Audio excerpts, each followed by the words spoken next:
여러분 안녕하십니까? 제 목소리가 아주 지금 별로 안 좋아갖고 참 좀 걱정입니다. 이 1시간 동안 충분하게 여러분들에게 잘 말씀을 전할 수 있을지. 네, 하여튼 지난번에 우리가 우리 기도한 것처럼 골든벨이 끝나고 그 모든 계시록의 연구의 열정이 다 식으면 안 되고요. 그래서 제 생각에는 또다시 이 계시록이 끝날 때 한 번 더 골든벨 비슷한 것들 아니면 골든벨을 해야 되지 않을까 하는 생각이 들었어요. 왜냐 그러면 14장까지 공부하고 끝나게 되면 이 절반밖에 못한 거잖아요. 그죠? 그래서 계속 우리가 그 지성적으로 또 이 말씀을 우리가 연구해서 계시록 1장에 나와 있는 그 축복, 이 예언의 말씀을 읽는 자와 또 그 기록한 것을 듣는 자와 또 그 가운데 기록한 것을 지키는 자가 복이 있다는 것처럼 이 말씀을 신천하고 연구하는 그 계시록 연구 운동이 계속 이 계시록이 마치는 순간까지 이어졌으면 좋겠다는 생각이 듭니다. 자, 그래서 오늘 이제 둘째 천사의 기별을 오늘 이제 역사적으로 쭉 정리하는 시간을 갖게 될 것 같고요. 금요일 날이 그 크리스마스더라고요. 그래서 그때 계시록을 또 계속 공부해야 될까? 아니면 예수님 탄생에 관한 그런 이야기 설교를 해야 될까? 이제 고민하는 중에 있습니다. 아마 계시록을 계속 연구하게 되면 아마 새 천사의 기별이 그때 다 정리가 될 거라는 생각이 듭니다. 자, 어쨌든 오늘 공부할 부분들을 좀 나가보면 새 천사의 기별은 종말의 상황이 벌어질 때 하나님께서 당신의 백성들에게 주시는 최후의 기별이에요. 그러니까 종말의 상황이 벌어질 때 하나님께서 당신의 백성들에게 주시는 최후의 기별이 바로 새 천사의 기별입니다. 그래서 이 기별을 받아들이는 자들이 여자의 남은 자손으로 서게 되고, 그리고 그 사람들이 이 기별을 전하는 운동에 동참해서 세상의 끝이 오는 거예요. 그러니까 새 천사의 기별은 종말의 상황이 벌어질 때 하나님께서 당신의 백성들에게 주시는 최후의 기별이 바로 새 천사의 기별이에요.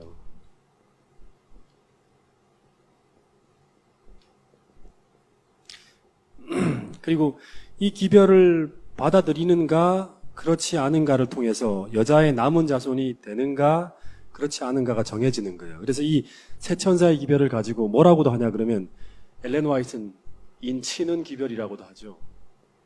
들어보셨어요? 예, 인치는 기별. 이게 이 기별을 통해서 하나님의 백성과 그렇지 않은 사람들이 나누어지는 거예요. 그러니까 우리가 이 기별을 아주 열심히 연구해야 될 필요가 있겠죠. 이게 무엇으로 특징되어져 있고 어떤 내용인지.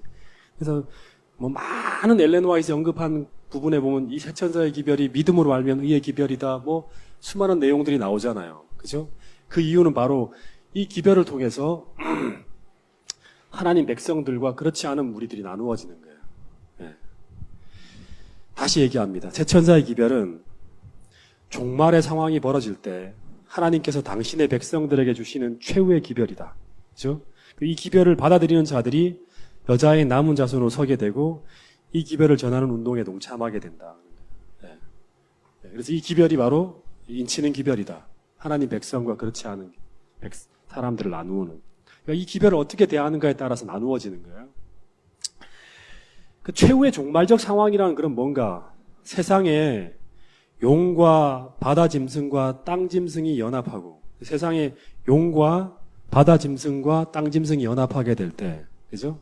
그리고 이 삼중 연합체를 통해서 짐승의 우상이 만들어진 후에 온 세상의 종교적, 정치적, 경제적 힘이 이 삼중 연합체에 완전히 다 모아질 때, 그래서 온 세상이 그들을 통해 다 장악되어지는 일이 벌어질 때, 그죠? 그래서 이 바벨론을 통해서 어떤 일이 벌어진다? 사람들에게 신앙적 양심을 강제하는 일이 벌어진다는 거예요. 그죠? 그때 하나님이 주시는 기별이 바로 무엇이다? 그게 바로 첫째 천사의 기별이에요. 그래서 하나님을 두려워하고 그에게 영광을 돌리라 하는 거예요.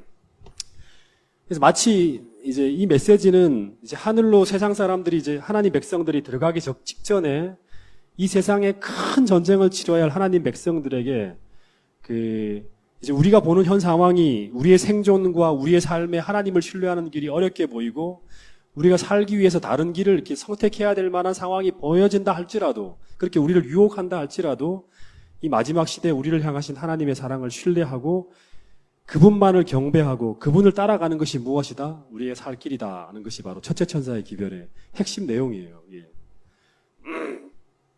그런데 이 첫째 천사의 기별을 받아들이지 않고 우리의 믿음이 흔들리게 되면 어떤 결과가 초래하는가? 하나님은 이제 그 길을 막는 두 번째 경고의 이제 음성이 들려오는데 그것이 바로 둘째 천사의 기별이라 했죠. 같이 한번 읽어보겠습니다. 계시록 14장 8절 14장 8절 시작. 또 다른 천사 곧 둘째가 그 뒤를 따라 말하되 무너졌도다 무너졌도다 큰 성 바벨론이여 모든 나라에게 그의 음행으로 말미암아 진노의 포도주를 먹이던 자로다 하더라. 제가 지난번 장기 좀 오랜 시간 동안 설명했던 부분들을 간단하게 좀 정리를 할게요. 여기에 보면 이제 이 둘째 천사의 기별은 뭐예요? 핵심이 바벨론이 무너진다는 거잖아요.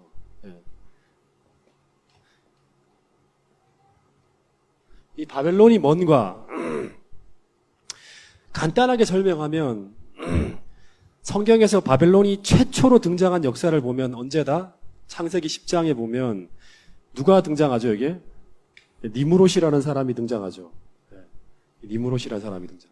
이 니무롯이라는 사람이 하나님을 반대하고 대항해서 깃발을 들잖아요. 하나님을 대항한 세상의 특별한 어떤 사람이다? 영웅이다 그러잖아요. 그래서 하나님을 대항해서 영웅처럼 깃발을 들었을 때 그때 이 니무롯이라는 영웅과 뜻을 같이 하고 그와 사상적으로 동일한 사상을 가진 사람들이 몰려들어서 세운 도시의 이름이 바로 뭐다? 바벨이라는 거예요. 바벨. 도시라는 건 사람들이 몰려들었다는 거죠. 그죠? 하나님을 대항한 특이한 사냥꾼이 영웅이 등장해서 이 영웅이 하나님을 대항해서 깃발을 들었을 때 이 니무롯과 사상과 뜻과 그런 것들 생각을 같이 하는 사람들이 몰려들어서 최초로 세운 도시가 바로 바벨론이고요. 이 바벨론을 통해서 만들어진 그 하나의 결과물, 하나님을 대항하고 하나님의 뜻에 반대하는 그런 철학과 사상과 문화가 꽃피어져서 만들어진 상징물이 바로 뭐다? 이 바벨탑이라는 거죠. 11장에. 이 똑같은 신할 땅에 세워지는 하나의 건축물이거든요. 그러니까 이 바벨탑은 메시지가 있다 했죠. 하나님 말씀을 불신하고 이제 우리 스스로 안전을 추구해서 하나님의 도움 없이도 살 수 있는 그런 도시를 만들자. 이게 바벨탑이잖아요. 홍수가 절대 안 내린다 하더라도, 홍수가 내려진다 하더라도, 하나님 말씀을 불신해서 스스로의 안전을 이제 해서 만들자 하는 것이 바로 이 바벨탑이라고 했습니다. 근데, 마찬가지로 계시록 13장에 보면, 이 죽게 되었던 상처가 나은 후에, 그죠?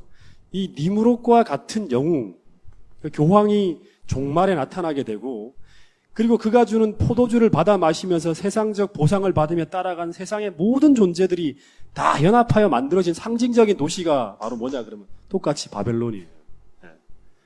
영웅이 등장하고 그 영웅의 정신, 스피릿과 같이 한다는 게 바로 포도주를 같이 마시는 거예요. 이 음료가 주는 포도주를 같이 마신 사람들이 다 취해서 같이 몰려드는 거죠.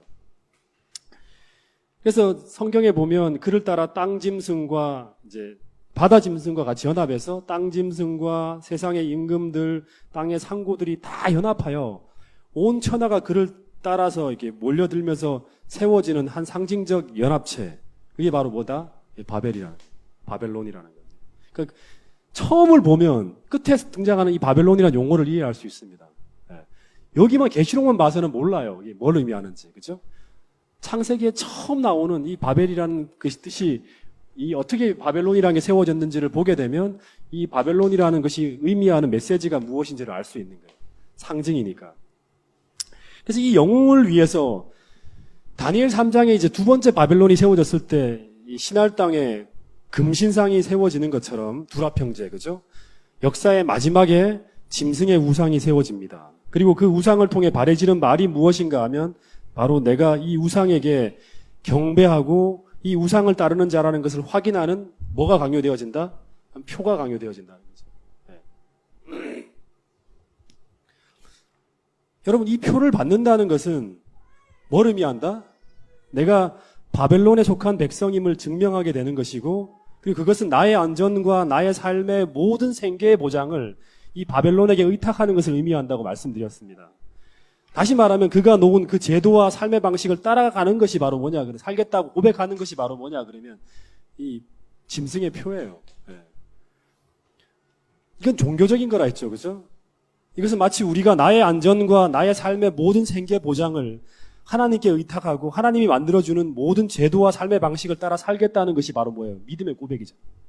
똑같은 거예요. 그래서 이 짐승의 표를 받는다는 것은 곧 경배 문제와 직결되는 거예요. 예. 우리가 누구를 믿는가. 그래서 그때 하나님이 이 짐승과 연합하면 안 된다고 하시면서 이 바벨론은 무너지게 될 것이라고 강력하게 경고하는 부분까지가 제가 지난주 안식일 날 설교한 부분입니다. 자, 이제 오늘은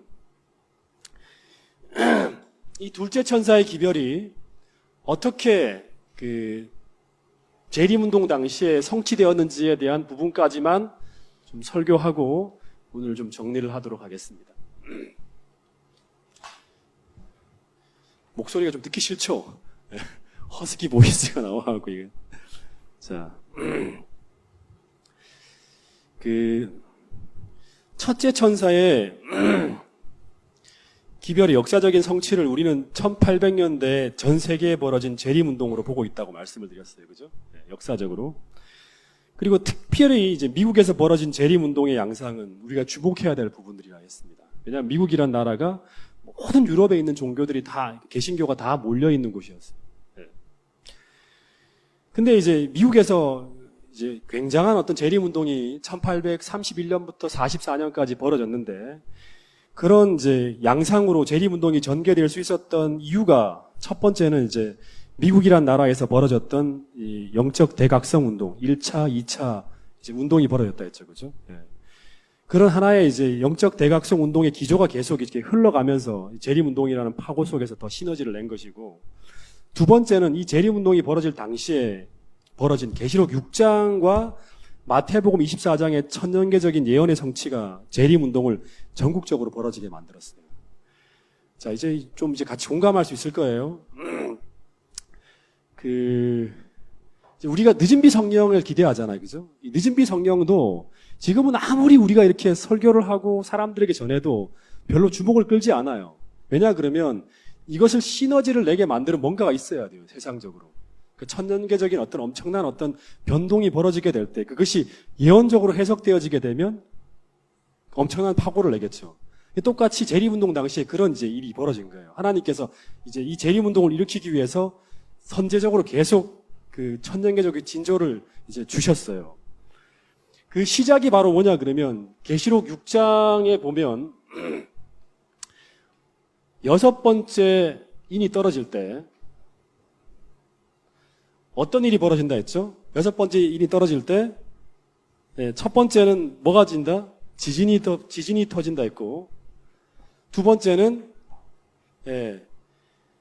해와 달의 징조가 있게 된다 했고 세 번째는 별이 마치 무화과 나무에 대풍이 불어서 무화과 나무에 열매가 쫙 떨어지는 것처럼 떨어지는 일이 벌어진다 했어요.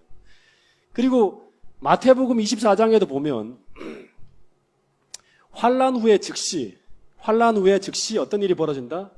해와 달의 사건이 벌어지고 그 다음에 별 사건이 벌어진다고 했어요. 그리고 난 다음에 이제 이 여섯 번째 징조의 끝이 뭐냐 그러면 이게 별이 떨어지고 나면 그 다음에 뭐가 있는다? 하늘이 이제 종이축처럼 쫙 말려져 흘러가고 예수님이 재림하는 장면이 이제 그 다음 내용입니다.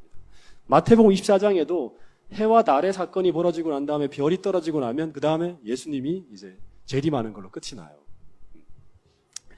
근데 여섯 번째 인이 떨어질 때 이제 벌어질 것으로 예언된 첫 번째 예언의 성취가 바로 뭐였습니까? 1755년에 리스본 대지진이 펑 터집니다. 그 사람들이 이게 뭐냐, 그 낙관적인 어떤 그런 그 세상이 이제 과학혁명과 그 다음에 이제 이런 어떤 여러 가지 그 산업혁명을 통해서 이 세상이 복천년이 올 거라는 이런 낙관주의적인 기조를 뒤흔든 하나의 사건이 바로 뭐였냐, 그러면 리스본 대지진이라고 세계사는 평가를 하고 있어요. 그 리스본 대지진이 벌어지고 난 다음에 그리고 한 20년, 25년 후에 어떤 일이 벌어진다? 1755년에 리스본 지진이 터지고 그 다음에 1780년에 어떤 일이 벌어지죠? 미국에서 이제 해와 달 사건이 벌어집니다.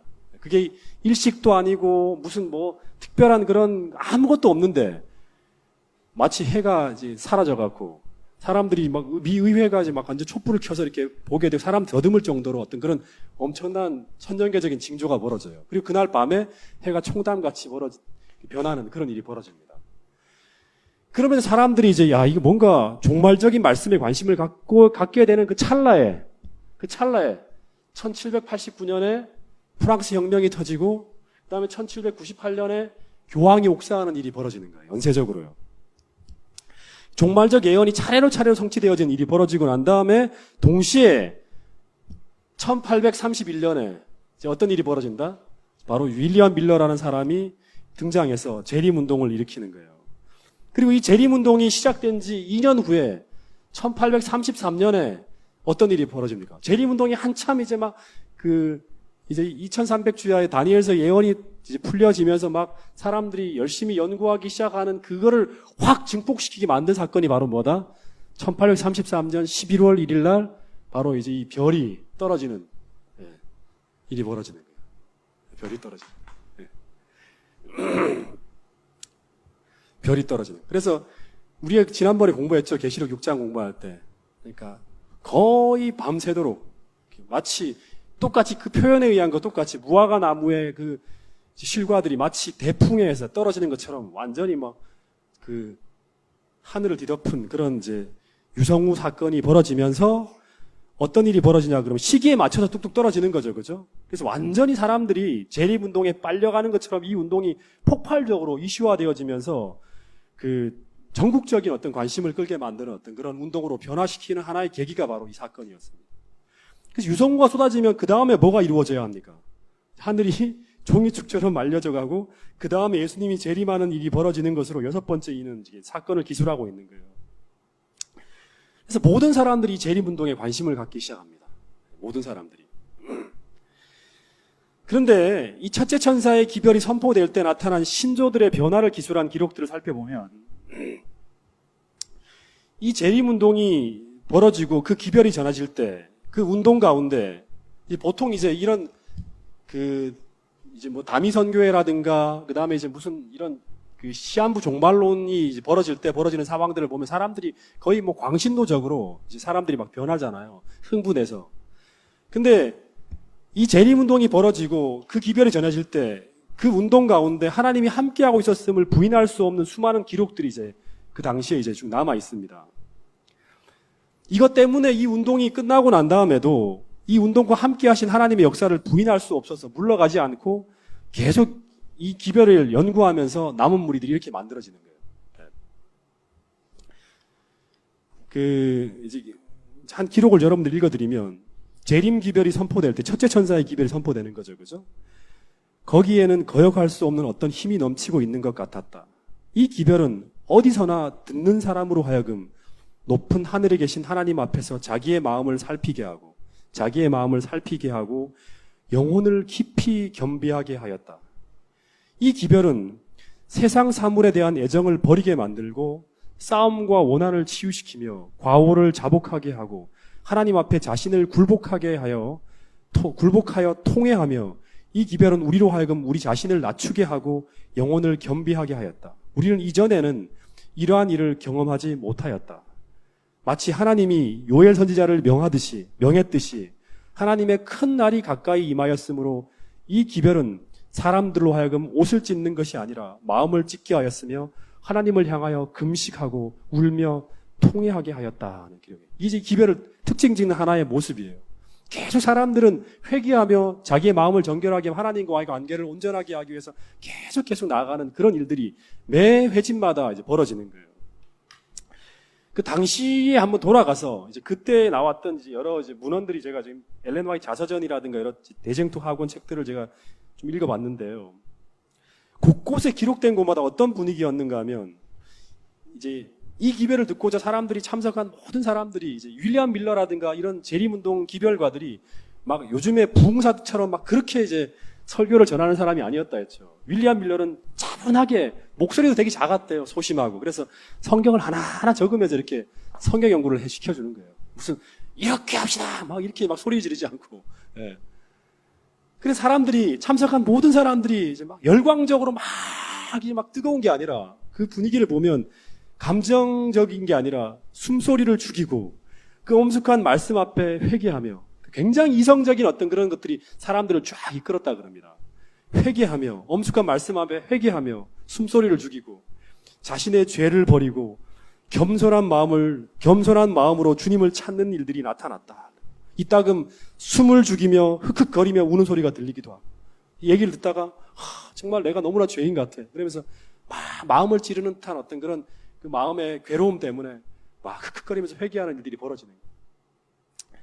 모든 사람들은 자신의 죄가 사하였다는 확증을 받기 위해 통회하는 일이 벌어졌다 그럽니다.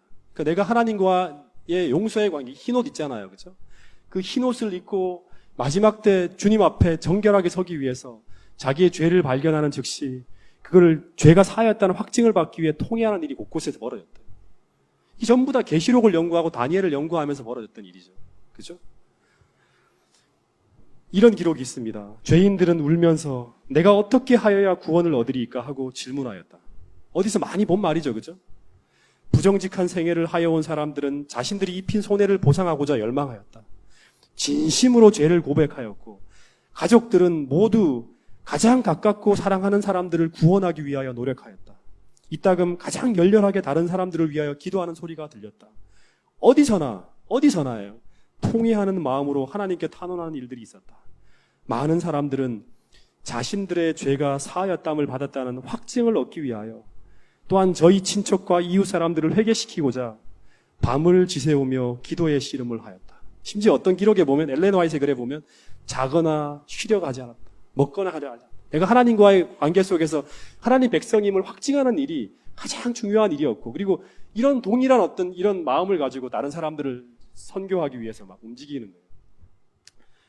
여러분, 그래서 이런 재림 기별을 듣는 집회에 참석한 사람들은 그 회집에서 천사들의 임재를 느낄 수 있었다고 합니다. 이게 이제 어떤 느낌인지 우리는 잘 몰라요. 우리는 그 당시에 그 성령의 충만함을 아직까지 경험하는 그런 운동으로 나가고 있지 못하기 때문에 몰라요. 근데 회집에 참석한 사람들은 천사의 임재, 다시 말하면 하늘의 어떤 그런 분위기가 쫙 이제 기별이 전해지고 사람들이 듣는 가운데 거기에 같이 이제 동화하는 거죠. 하나님의 천사가 우리와 함께하고 있다, 이런 막 느낌이, 그런 어떤 그런 것들을 느끼는 거예요. 그리고 그들은 입으로 찬송하면서 밤에 자기 집으로 돌아갔고, 그리고 그 기쁜 소리는 조용한 밤하늘에 울려 퍼졌다. 막 찬미하며 돌아가는 거예요. 이 느낌, 다시 말하면 이런 어떤 그런 성결한 기쁨을 잃고 싶지 않아서 그런 마음으로 집으로 돌아가는 거예요.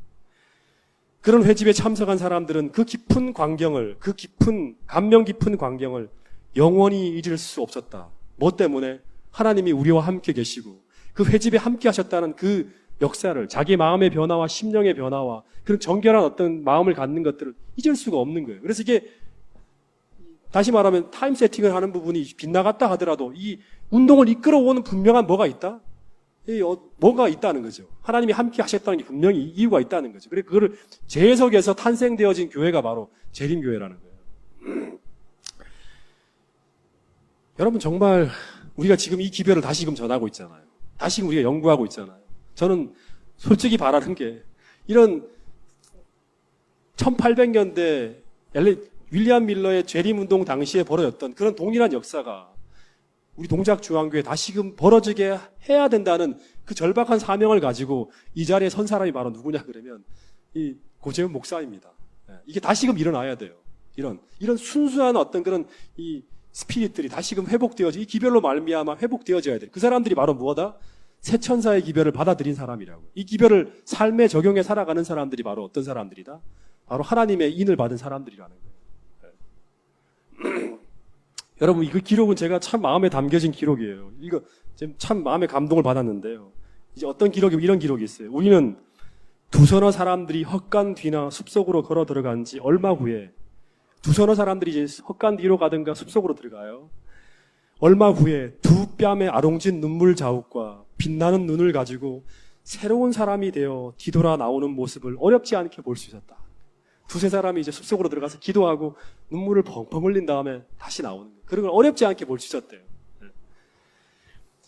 그들은 그들을 갈라놓은 어떤 나쁜 감정도 계속 지니고 싶지 않았다. 어떤 나쁜 감정도 계속 지니고 싶지 않았대요. 이런 나쁜 감정은 예수님이 미워하니까. 예. 그리고 이제 곧 오실 주님과도 불편한 관계에 있고 싶지 않았다. 이게 이제 당시 재림운동 당시에 이 기별을 듣고 살아가던 사람들의 마음속에 벌어졌던 마음의 정황들이었어요. 예. 여러분, 재림운동의 핵심은 바로 이거예요. 예. 이 기별이 우리로 하여금 어떻게 만들어갈 수 있는가? 당시 사람들. 예. 이 기별이 전해지는 곳마다 수많은 사람들이 회심하며 삶을 개혁하는 일이 벌어졌다 그럽니다. 그래서 다시 말해, 이런 모습이 이런 어떤 그런 대쟁투 학원을 읽어봐야 돼. 그래서요, 우리가요. 그래서 이 기별이 전해지는 곳마다 수많은 사람들이 진심으로 삶을 회심하며 삶을 개혁하는 일이 벌어졌어요. 종교 개혁 일이 벌어진 거죠. 당시 미국이 초창기의 어떤 그런 청교도적인 정신을 잃어버리고 나갈 때 하나님께서 다시금 그 미국을 돌이키게 하기 위해서 이 이제 재림운동을 일으켰던 거예요. 그래서 첫째 천사의 기별이 전해지는 때 그게 벌어진 재림 신자들이 모인 횟집과 그 운동에 동참한 사람들의 삶 속에 벌어진 역사적인 기록들을 잘 살펴봐야 돼요, 우리는요. 저는 그걸 볼 때마다 어떤 걸 느꼈냐. 오순절 때, 초대 사도 시대에 성령이 임했을 때 벌어진 그 모습들이 그 당시에 나타나고 있었어요. 주의 오심을 기다리고, 그죠? 사도들이 전부 다 예수님의 오심을 기다리고 그 절박한 심정으로 전했잖아요. 예. 그죠? 재림운동 당시에 그들이 똑같이 예수님의 오심이 그들의 기별의 핵심이었어요. 그분의 십자가와 돌아가심과 그 다음에 또 하나 부활, 그리고 그분의 다시 오심. 이게 기별의 핵심이었어요. 그리고 그분을 닮고자 회개하고, 그리고 이 주의 오심을 전하고자 움직였던 그 사도행전의 그 운동, 그 동일한 특징을 꼴기운 운동이 재림운동 당시에 벌어졌다는 거예요. 뭐와 함께? 첫째 천사의 기별과 함께. 그래서 이 재림운동은 성령이 함께하는 가운데 회심하고 사람들로 하여금 하나님과의 관계를 회복하게 하고 진실한 신앙인으로 돌아가게 한 그런 영적 대각성 운동이었다는 것을 분명히 알아야 됩니다.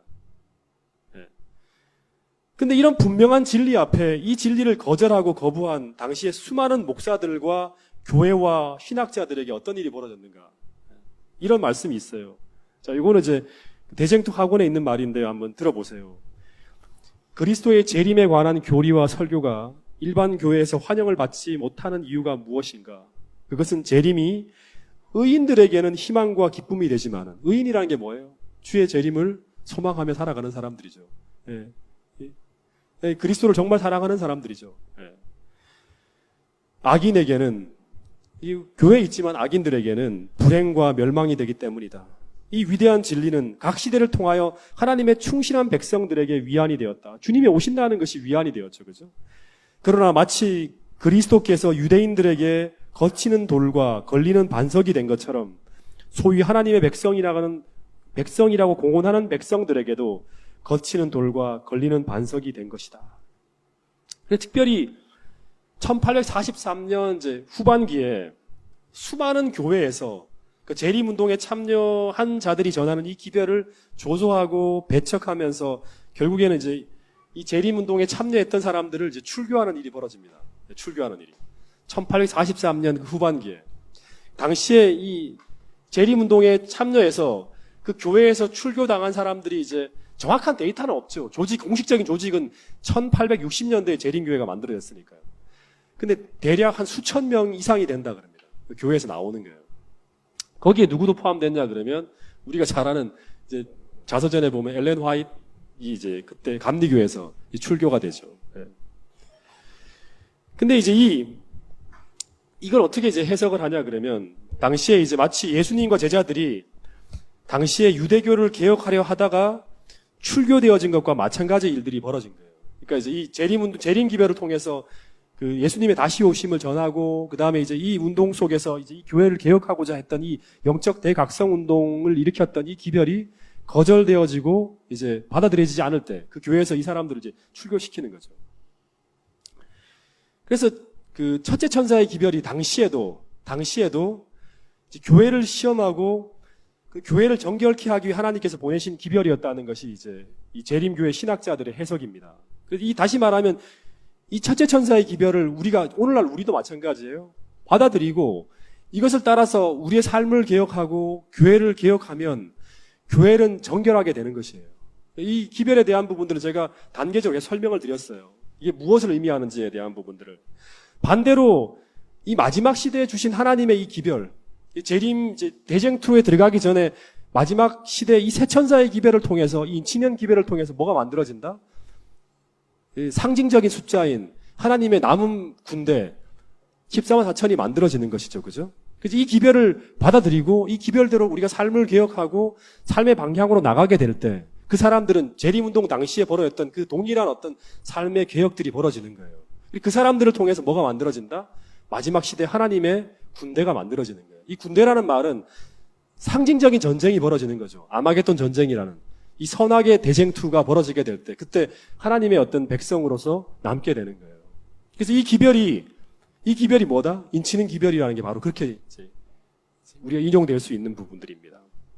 그래서 이 기별을 거절하게 되고 이 기별을 반대하는 그 사람들은 첫째 이제 어떤 사람들이냐 그러면 이제 그 기록에 보면 그리스도보다는 세상을 더 사랑한다는 것을 드러내 주는 것이고, 두 번째는 그들 안에 하나님을 사랑하는 것이 없다는 것을 의미한다는 거예요. 그래서 이 기별을 듣고 회개하지 않으면 결국엔 뭐가 된다? 이제 이 세천사의 기별의 단계적인 걸 본다 그러면 그 다음 뭐예요? 바벨론화 되는 거예요. 바벨론화.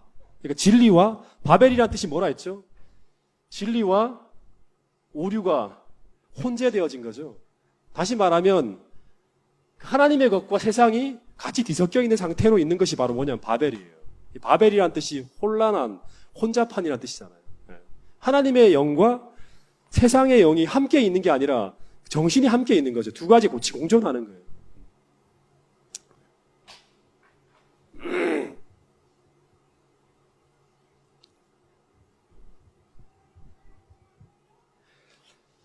대쟁투 학원에 이제 이런 기록이 있습니다. 기별을 거절한 결과 어떤 일이 벌어지는가 하면 이 당시에 이 기별을 거부하고 이 기별을 전하는 자들을 출교시킨 대다수 많은 교회들의 상황을 기록한 글을 보면 세상과 타협해 가고 부패해진 상태를 그대로 드러나고 있었다는 그런 기록이 있습니다.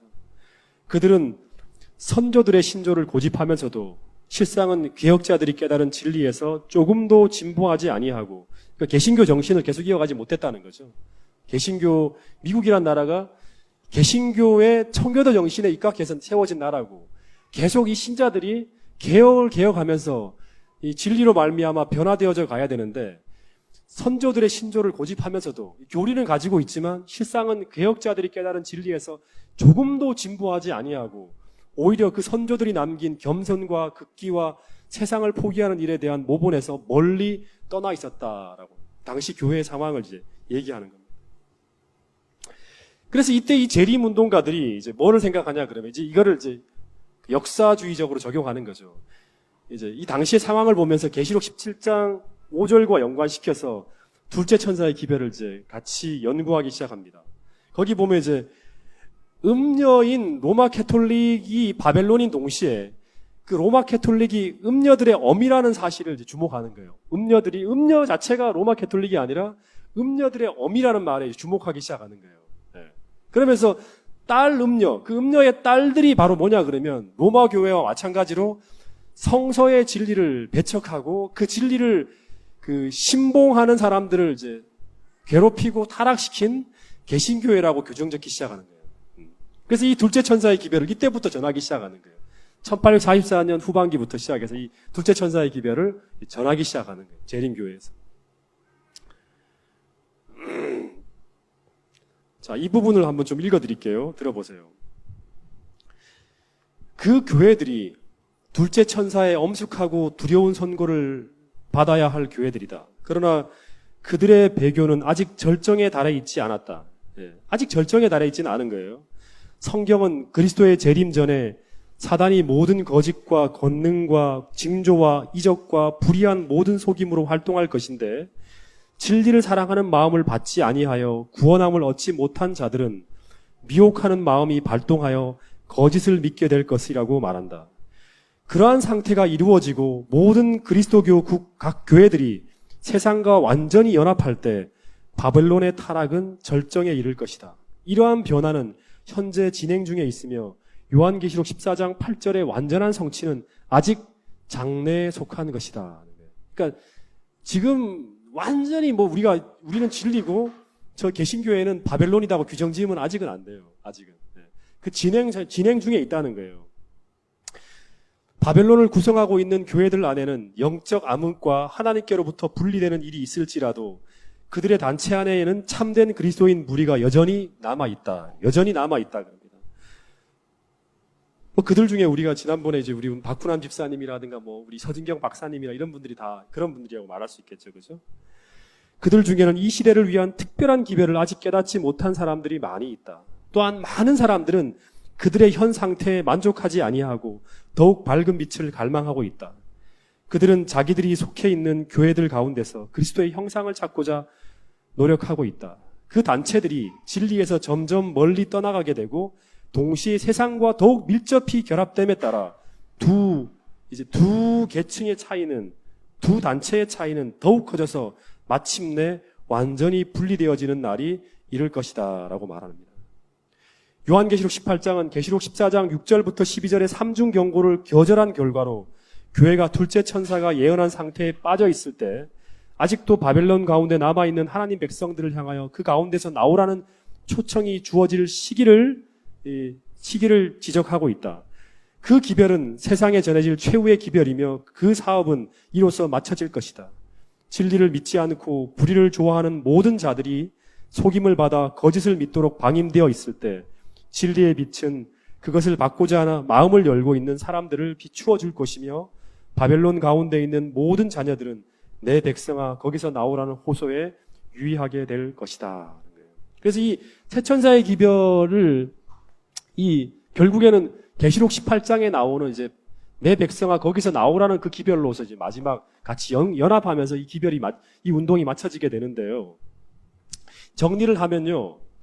이 첫째 천사의 기별과 둘째 천사의 기별에서 그 기별을 전하면서 그 기별이 성취되어지면서 나온 무리들이 바로 누구냐 그러면 재림 운동이 불발로 끝난 이후에 다시 성경을 연구하면서 드디어 마지막 사명을 통해 탄생하는 재림교의 기초를 이루는 사람들로 세워지게 됩니다. 그 사람들이 바로 누구다? 하이럼 에드슨이라든가 또 조셉 베이츠라든가 제임스 화이트라든가 엘렌 화이트 이런 사람들. 그러니까 첫째 천사의 기별과 둘째 천사의 기별을 통해서 거기서 출교되어져 나온 사람들이에요. 나온 사람들. 그 나오는 사람들이 통해서 이 재림 운동에 대한 이걸 다시 재해석하면서 이 교회가 세워지게 되는 기초를 놓게 되는 거예요. 그래서 제가 처음 서두에 말씀드린 것처럼 이 재림 교회는 첫째 천사의 기별과 둘째 천사의 기별을 통해 만들어진다는 거예요. 그리고 드디어 이후에 예언의 마지막 성취를 위해서 셋째 천사의 기별을 증거하기 위해서 교회가 조직되어져요. 1860년대. 그리고 이 셋째 천사의 기별은 첫째와 둘째를 포함한 삼중 기별이에요. 역사적으로 성취되었지만 종말에 한 번 더 성취되어져야 돼, 이 기별이. 첫째와 둘째를 포함한 삼중 기별이라 그럽니다. 이 내용에 대한 부분들은 다시금 우리가 금요일 날이나 아니면 그 다음 주 화요일 날 우리 공부하게 될 건데요. 여러분들에게 오늘 이 설교를 통해서 말씀드리고 싶은 것은 뭐냐 그러면 예언을 우리가 연구하잖아요. 그죠? 이 예언을 연구하는 가운데서 우리가 하나하나의 내용들이 무엇이 담겨 있는가를 아는 것도 되게 중요하지만 우리가 반드시 대쟁투 학원을 통해서 이 기별이 그 당시 사람들을 어떻게 만들었는가, 어떻게 변화시켰는가 하는 것을 이해하는 부분들은 더 중요하다는 거예요. 다시 말하면 오늘 우리는 이 세 천사의 기별을 받아들인 사람이 되어야 되는 거예요. 다시 이 스피릿 속에 살아가는 사람들이에요. 아시겠습니까? 그래서 이 정신, 다시 말하면 그 기별이 전해졌을 때 당시의 사도행전과 똑같은 그런 삶을 개혁하는 변화들이 벌어지는 거예요. 그게 바로 뭐냐 그러면 라오디게아 교회의 병을 치유하는 거죠. 그죠? 불로 연단한 금을 소유하고 흰옷을 입어서 우리가 정말 정결하게 서고 그 다음에 또 하나가 바로 뭐예요? 열심히 우리가 대속죄의 그런 이 역사 속에 지나가는 거잖아요. 그죠? 그래서 우리가 회개하는 그런 운동들이 벌어지고 우리의 정신을 더 순수하게 만들어서 마치 사도행전의 그 역사를 다시 한번 어게인 1800년대 다시 재림운동을 어게인하는 그러한 사람들이 바로 누구냐 그러면 이 늦은 비 성령을 기다리는 바로 오늘 우리들이라는 사실이에요. 그래서 우리가 다시 한번 그 당시에 벌어졌던 그러한 일들이 이 교회에 다시금 벌어질 수 있도록 더 순수하게 말씀 앞에 돌아가고 이 기별 속에 담겨 있는 그러한 내용들을 연구해서 그 기별을 삶으로 증거할 수 있는 여러분과 저가 될 수 있기를 간절히 바라면서 오늘 말씀을 줄이도록 하겠습니다.